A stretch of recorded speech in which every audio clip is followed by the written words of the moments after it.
Baik, terima kasih pemirsa Anda masih bersama kami tentunya di Hikmah Ramadan. Dan juga kami mengingatkan untuk pemirsa di rumah bisa bergabung bersama kami di 0711 311 454 masih dengan tema kami yaitu adab dan hidup bertetangga. Dan masih dengan narasumber kami ada Ustadz Kasinyo Harto yang masih juga membahas tentang adab dan hidup bertetangga seperti apa. Tadi sempat terputus kita Ustadz tentang adab dan juga hidup bertetangga itu seperti apa. Kemudian juga ada tadi Ustadz menyebutkan bakhil ya. Ya, Bakhil atau juga sifat bakhil yang memang sangat-sangat tidak kikir disukai oleh ya. para nabi, kemudian juga nggak hanya nabi, manusia biasa juga sangat tidak suka dengan orang-orang yang bakhil. Nah, bagaimana kita untuk mengatasi terhindar dari sifat bakhil ini, Ustaz? Iya, tentu kita harus menyadari bahwa ya, apa yang dikasih oleh Tuhan ya, ini merupakan titipan dan juga ada hak orang-orang yang memang kurang mampu dan kurang beruntung secara ekonomi. Nah, Hmm. ini harus dipahami dan disadari ya. Nah, seringkali kita lupa bahwa ya Tuhan memberikan anugerah berupa materi ya.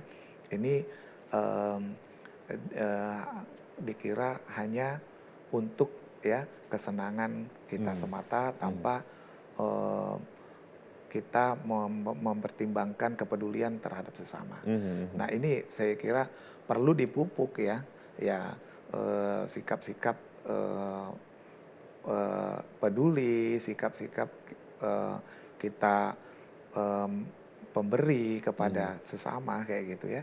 Karena memang em, secara psikologis ya, manusia itu memang ada ya, ya nafsu yang eh, ya mempengaruhi kita untuk bersikap bakhil ya, Hmm. kikir seperti Hmm. itu. Tapi kan ya kita harus mampu mengendalikan ya, ya sifat-sifat seperti itu Hmm. ya. Hmm. Kan dan tentu kita harus menyadari ya em, bahwa ya sifat seperti itu adalah sifat yang dibenci oleh Allah dan Rasul dan sifat tidak baik.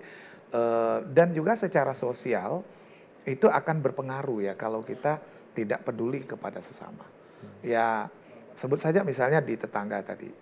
Bayangkan kalau kita dalam situasi berkecukupan sementara tetangga kita sangat prihatin ya.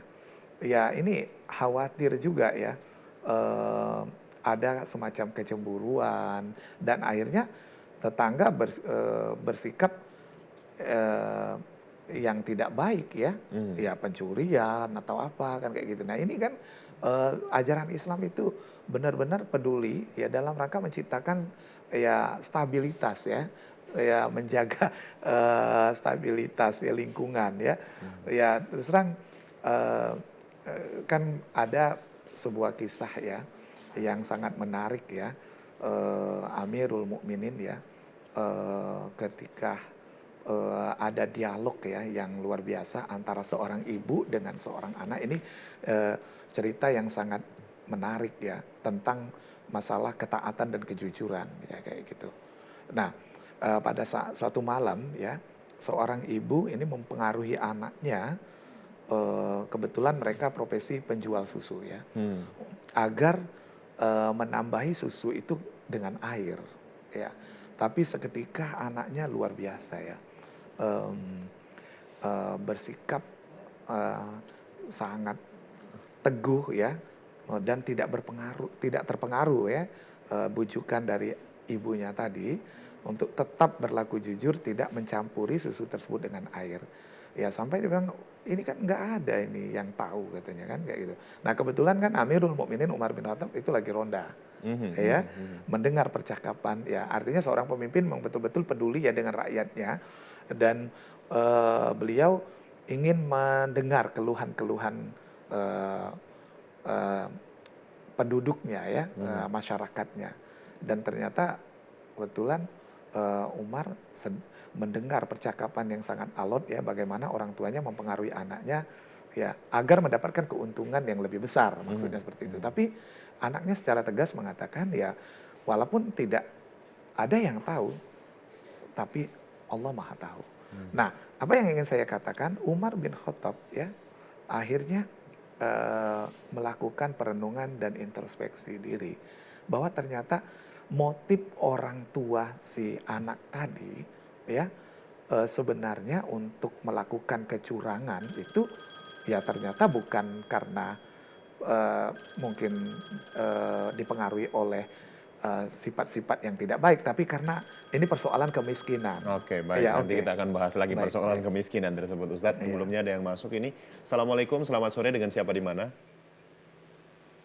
Halo? Assalamualaikum, Waalaikumsalam, dengan siapa di mana ini? Ibu Yati di Mata Merah. Ibu Yati, apa kabar Ibu Yati? Baik, Pak. Baik, Ibu Yati. Ini, Silakan Ibu Yati Pak, dengan pertanyaannya Bu namanya Yati. sama Pak Ustadz. Iya, silakan Ibu Ini Yati. di luar tema, Pak Ustadz. Hmm. Monggo. Assalamualaikum. Waalaikumsalam Waalaikumsalam. warahmatullahi Ya, wabarakatuh. ini nampaknya masalah kita Pak Ustadz. Ya, ini tetangga kalau kita itu wajib apa tidak? Hmm. Ya, itu baik Pak Ustadz. Terima Zakat kasih. ya Bu ya. Assalamualaikum. Waalaikumsalam warahmatullahi wabarakatuh. Terima kasih dari Ibu Yati yang ada di Mata Merah seperti itu. Iya. Bertanya tentang bagaimana fitrah ini. Hukumnya wajib atau seperti apa? Iya. Silakan Ustaz. Baik ya. Ya, walaupun di luar dari tema ya, ya zakat fitrah ini wajib bagi setiap muslim. Ya wajib ditunaikan ya.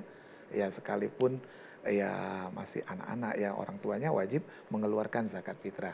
Nah ini ya ini kaitannya ya dengan kepedulian tadi ya. Ya artinya Islam itu sangat peduli dengan eh, masyarakatnya ya. Nah ini zakat fitrah dalam rangka untuk menyenangkan bagi ya masyarakat yang kelompok-kelompok yang berada pada garis kemiskinan ya bisa dikatakan ekonomi yang kurang beruntung. Nah siapa yang bertanggung jawab? Ya kita yang memang mampu. Nah tadi Umar bin Khattab tidak justru menghukum ya ibunya yang terindikasi ingin melakukan perbuatan yang tidak baik, tapi justru pukulan buat beliau ya. Oh ternyata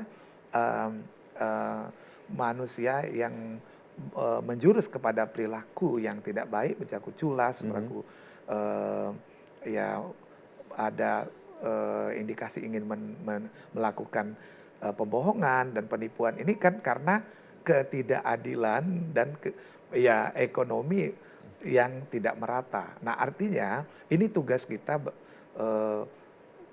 yang dibebankan, dipercayakan oleh Allah Subhanahu Wa Taala yang lebih untuk ya merangkul dan peduli kepada yang lemah seperti itu.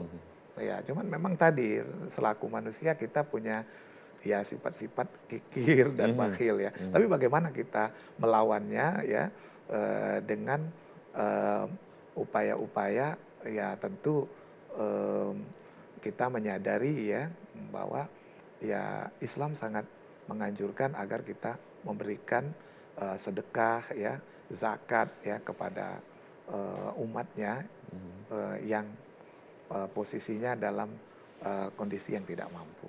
Baik, mungkin bisa menjawab pertanyaan dari Ibu Yati tadi yang ada di Mata Merah tentang seputar wajib atau tidaknya zakat seperti itu. Itu adalah salah satu cara Islam untuk mungkin juga peduli dengan orang-orang yang ada berada Dalam di bawah kondisi garis kemiskinan seperti itu. Nah, betul. kalau untuk kita sendiri sebagai umat muslim yang mempunyai tetangga, mungkin di bulan Ramadan ini kira-kira ada trik-trik tersendiri nggak sih Ya, untuk betul. memberikan perhatian Iya, kepada tetangga? menarik ya. Jadi tema kita ini sederhana tapi seringkali terabaikan ya. Ya, justru bulan Ramadan ini kan dikatakan Syahrut Tarbiyah ya, bulan pendidikan ya. Nah, saatnya kita berusaha untuk ya mendidik ya diri kita secara personal, kemudian secara berjamaah keluarga kita ya agar ya lebih peduli kepada tetangga. Ya ini momentum bulan Ramadan ini bulan baik, Syahrut Tarbiyah ya, sehingga nilai-nilai Al-Quran itu bisa kita refleksikan di dalam kehidupan sehari-hari. Ya Ramadan ini kan adalah bulan turunnya Al-Quran ya, yang mana diyakini bahwa Al-Quran itu turun bulan Ramadan sebagai kitab suci umat Muslim. Nah kalau kita selama ini hanya mengenal Al-Quran itu sifatnya doktrin semata yang sifatnya norma-norma ya yang penuh dengan nilai-nilai, tapi bagaimana ya kesempatan ya pada bulan Ramadan ini karena bagian dari bulan pendidikan ya mendidik jiwa-jiwa kita yang tadinya ya ada sifat-sifat bakhil atau pelit ya gata basah ya kata Getah basah, Palembang Ustaz. itu, ya bagaimana menjadi pribadi-pribadi yang pemurah. Nah, saatnya kita merefleksikan norma-norma, doktrin-doktrin keagamaan kita terkait dengan kepedulian sesama kepada tetangga itu dalam kehidupan sehari-hari. Saya kira ini momentum yang sangat baik. Momentum yang sangat baik untuk saling berbagi, Ustaz, ya. Iya betul. Nah, tidak ya. hanya kepada Selain amalnya juga dilipat gandakan ya. Kita berbuat baik itu dilipat gandakan. Tapi bukan berarti ya kita berbuat baik itu situasional. Ya sifatnya hanya di bulan puasa.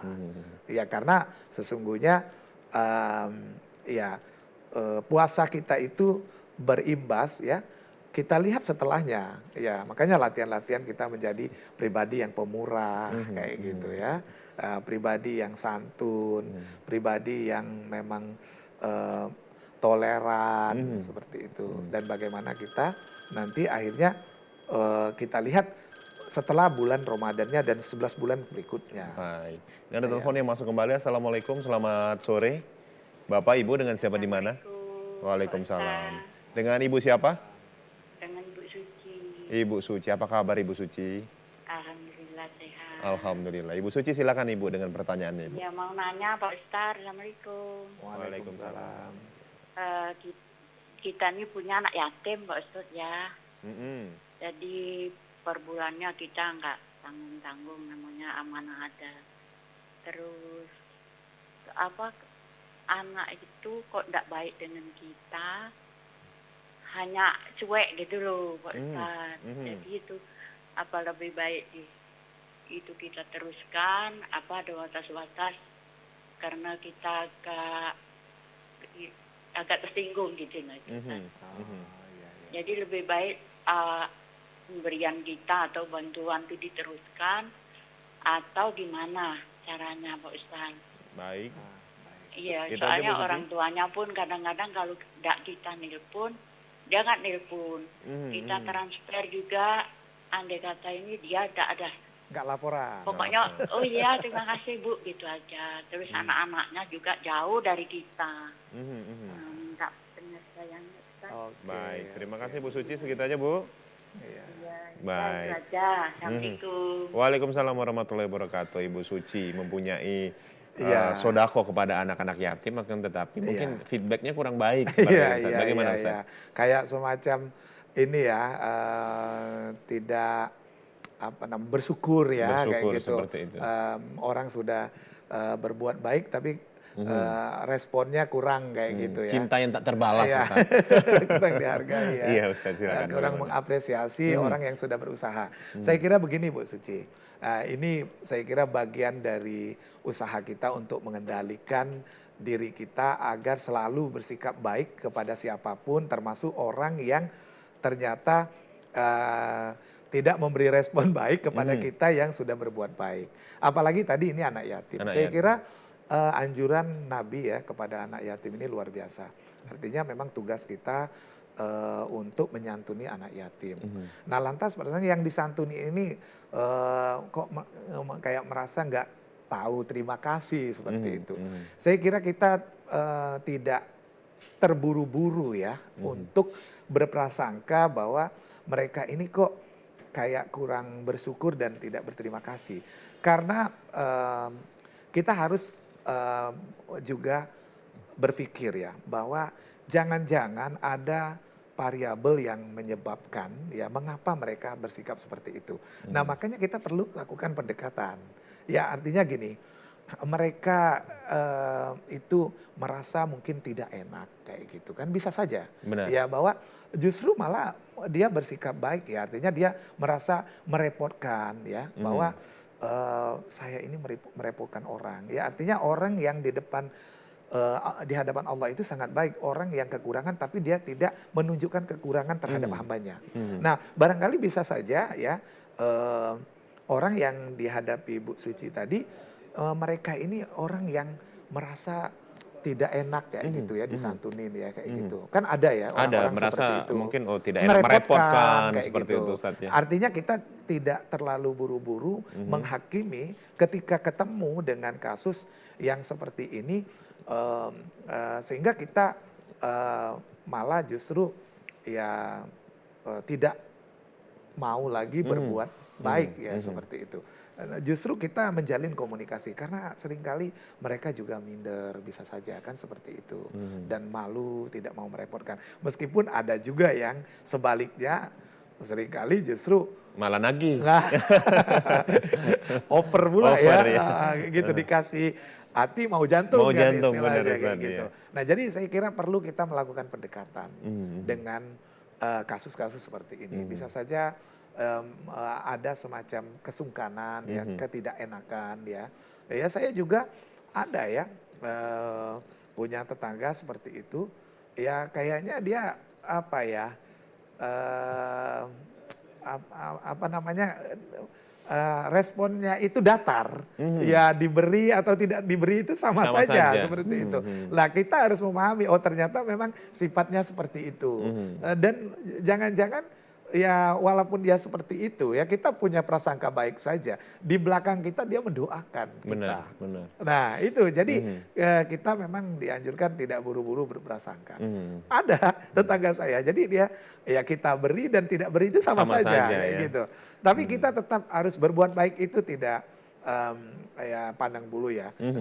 Apapun ya sikap-sikap ya tetangga atau keluarga kita kita harus tetap melakukan kebaikan-kebaikan. Saya Baik. kira itu. Mungkin itu ya Ibu Suci yang ada di seputaran Palembang tadi, jawabannya mungkin juga untuk Ibu Suci. Diteruskan saja Ustadz ya, karena ini juga sodako dan sembari diobservasi gitu ya. Iya, betul. Apakah memang mungkin tipe orangnya seperti ini ada seperti apa. Iya. Nah Ustadz, kalau berbicara juga tentang kebaikan kepada para tetangga, ini ada garansi nggak sih Ustadz dari Allah Subhanahu Wa Taala atau juga dari Nabi Muhammad yang ngomong kalau semua berbaik pada tetangga pasti masuk surga atau seperti apa, atau kita mempunyai investasi di surga Iya, nanti itu seperti ya apa? pasti ya kebaikan itu saya katakan tadi investasi. Investasi di dunia maupun di akhirat itu pasti ya. Ya kita sih saya kira kita tidak baik juga ya hitung-hitungan ya. Benar, benar. Ya artinya ya walaupun